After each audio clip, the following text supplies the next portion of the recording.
श्री शिवाय नमस्तुभ्यम। जय श्री राम जी भक्तों, आपके अपने चैनल सनातनी रानी में आपका बहुत बहुत स्वागत है। माता रानी की कृपा से हम आप परिजन सहित सुखी रहें। दोस्तों, आज की वीडियो में जानेंगे कि सावन मास का प्रदोष व्रत कब है, त्रयोदशी तिथि कब आरंभ हो रही है, कब समाप्त हो रही है, व्रत हमें कब धारण करना है और प्रदोष कालीन पूजा का शुभ मुहूर्त कब है। आज के दिन किस प्रकार से भगवान शिव की आराधना करें, किन मंत्रों का जप करें और कौन सा उपाय करें जिससे कि भगवान भोले बाबा की असीम कृपा हमें मिले और भगवान शिव की कृपा सदा हम पर बनी रहे और भगवान की कृपा से समस्त प्रकार की मनोकामनाएं पूर्ण हो, परेशानियों से मुक्ति मिले। इसके लिए बाबा की किस प्रकार से आराधना करें, ये संपूर्ण जानकारी आपसे आज की वीडियो में शेयर करूंगी। इसके अलावा बहुत सारे भक्त हैं जो कि प्रदोष व्रत धारण करना चाहते हैं, तो क्या इस बार से प्रदोष व्रत धारण कर सकते हैं या शुरू कर सकते हैं? तो आज की वीडियो में आपको इस प्रश्न का उत्तर भी मिल जाएगा, तो वीडियो को अंत तक जरूर देखिए। अगर वीडियो अच्छी लगे तो इसे लाइक जरूर कीजिएगा, क्योंकि आपके एक लाइक और कमेंट मेरे लिए बहुत महत्वपूर्ण होते हैं। तो यही एकमात्र जरिया है कि जिससे मुझे पता चलता है कि आपको ये वीडियो अच्छी लगती है, और अगर आपके लिए ये वीडियो उपयोगी है तो लाइक तो जरूर ही किया कीजिए। बात करें प्रदोष के महत्व के बारे में, तो देखिए, भगवान शिव को अत्यंत प्रिय है प्रदोष का व्रत। भगवान शिव को ही समर्पित होता है प्रदोष का व्रत।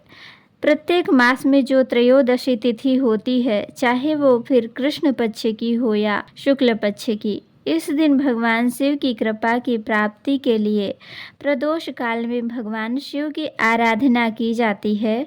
आप व्रत करके आराधना करते हैं तब तो अत्यंत श्रेष्ठ होगा, लेकिन मान लीजिए कि किसी कारणवश आप व्रत नहीं भी करते हैं तो भी प्रत्येक मास में जो त्रयोदशी तिथि आती है, शुक्ल पक्ष में व कृष्ण पक्ष में, दोनों पक्षों की त्रयोदशी तिथि पर भगवान शिव की आराधना करें। प्रदोष काल में मतलब सायंकाल में, और विधि विधान से उनकी पूजा करें, जैसे कि जलाभिषेक, भांग, धतूरा, बेलपत्र आदि सभी वस्तुएं उन्हें समर्पित करके उन्हें दीप दान करें, कपूर से उनकी आरती करें और भगवान की कृपा की प्राप्ति के लिए मंत्रों का जाप करें, तो निश्चित ही कामना कोई भी हो, भगवान शिव की कृपा से पूर्ण होती है।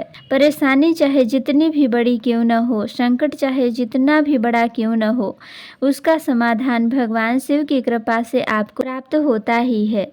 तो ये दिन बहुत महत्वपूर्ण होता है। इस व्रत के बारे में शास्त्रों में ऐसा कहा गया है कि प्रत्येक मनुष्य को अपने जीवन काल में एक बार अवश्य करना चाहिए। इससे सभी प्रकार के दोषों का, पापों का शमन हो जाता है। ग्रह दोष हो, चाहे दुख, दरिद्रता, संताप, कोई भी कष्ट हो, कोई भी रोग हो, चाहे कितने ही समय से आप बीमार रह रहे हो, परेशान रहते हो, अगर आप भोलेनाथ की आराधना करते हैं, प्रदोष काल में प्रदोष व्रत के दिन करते हैं, तो आपके जीवन से परेशानियां स्वतः ही समाप्त हो जाती हैं। तो वैसे तो प्रदोष प्रत्येक महीने में जो आते हैं सभी महत्वपूर्ण होते हैं, लेकिन सावन का प्रदोष व्रत सर्वाधिक श्रेष्ठ होता है, क्योंकि ये महीना ही भगवान शिव को अत्यधिक प्रिय है। फिर इस महीने में आने वाली सभी व्रत भगवान शिव को अत्यधिक प्रिय है। प्रदोष व्रत सर्वाधिक श्रेष्ठ होता है क्योंकि ये महीना ही भगवान शिव का है। फिर इस महीने में आने वाली सभी व्रत भगवान शिव को अत्यंत प्रिय हैं। ऐसे में अगर आप कोई भी व्रत नहीं करते हैं तो भी आपको सावन मास का प्रदोष व्रत जरूर करना चाहिए। और जो भक्त प्रदोष व्रत जो करना चाहते हैं, तो आज से ही इस प्रदोष से अपना व्रत प्रारंभ कर सकते हैं। सावन के महीने में जो भी व्रत हम आरंभ करते हैं, शुरू करते हैं, उसका फल कई गुना होकर प्राप्त होता है।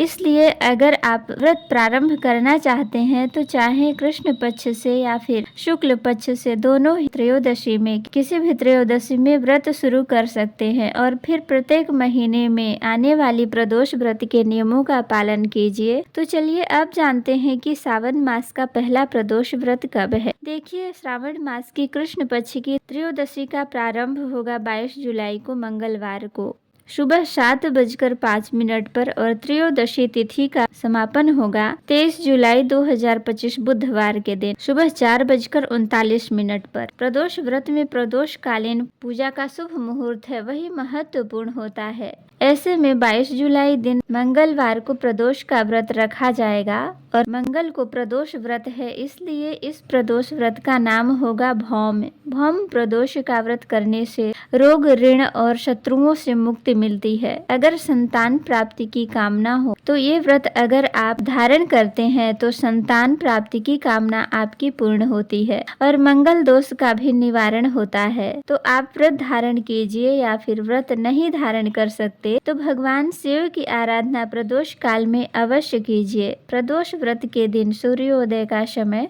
आपको प्राप्त हो रहा है सुबह 5:36 और सूर्यास्त का समय होगा शाम को 7:18 पर। ब्रह्म मुहूर्त का समय है सुबह 4:14 से सुबह 4:56 तक और अभिजीत मुहूर्त रहेगा दोपहर में 12 बजे से 12:55 तक। ये शुभ मुहूर्त है। इस समय में भगवान शिव की आराधना कर सकते हैं, आप पूजा कर सकते हैं। इसके अलावा प्रदोष काल में भगवान शिव की आराधना की जाती है और प्रदोष काल में पूजा का शुभ मुहूर्त आपको प्राप्त होगा शाम को 6:45 से रात्रि 8:30 तक।